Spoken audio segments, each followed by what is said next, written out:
Nathan asked what Gwlad would do to make Wales more prosperous both before and after independence. Brilliant question, Nathan. Keep them coming.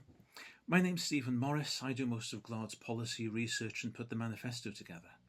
Now then, we need to start off to ask why Wales is poor in the first place compared to the rest of the UK. It's certainly not because Welsh people don't work hard. We do. In fact, the unemployment rate in Wales is no higher than in the rest of the UK. But as far as we can see, that there are two problems in particular. One is that Wales doesn't have many large businesses of its own, and the other is that small businesses in Wales find it hard to grow. Having large businesses matter because large businesses produce more and better paid jobs. You have the sales and marketing, admin, legal, finance. Not only that, but when a business is based in Wales, the profits stay in Wales, and a lot of them will be spent in Wales with small businesses, in fact. And if you look back historically, Wales used to have a lot of large businesses based in Wales. For example, the coal works, the steel works, the businesses which supplied them, and so on. They were all swept away in the 1940s and the 1950s by nationalisation. That was a disaster in all sorts of ways, because not only did it mean the obliteration of a lot of Welsh-owned businesses, it meant that from that point onwards, these businesses were run by committees from London. If they needed investment, then the investment had to come from the same pot as paying the army or building the health service or building roads around London or whatever else. It really didn't work. And if you've ever wondered why Mrs. Thatcher was able to close all the coal mines in the 1980s, it was because the government ran them. She wouldn't have been able to do that if they were still privately owned Welsh businesses. But that's another story. The big trouble for Wales is that once those government-owned industries had closed in the 1980s, what replaced them was subsidies for foreign-owned companies to come into Wales and open low-pay, low-skill factories, still foreign-owned, so that whatever profits they generated went straight out of Wales. And the single biggest weakness with the Welsh economy today, namely low pay, is really down to that. For small businesses, though, on the other hand, the problem there is investment.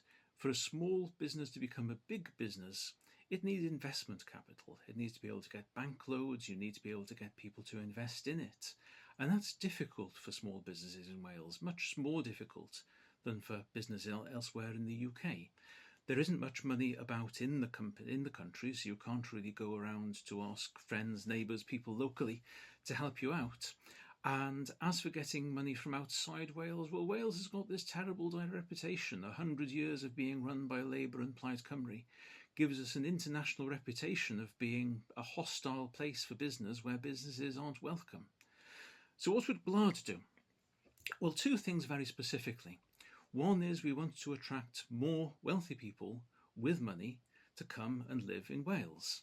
If they can be Welsh people from the Welsh diaspora, people who have left Wales, done well and want to come back home, then better still.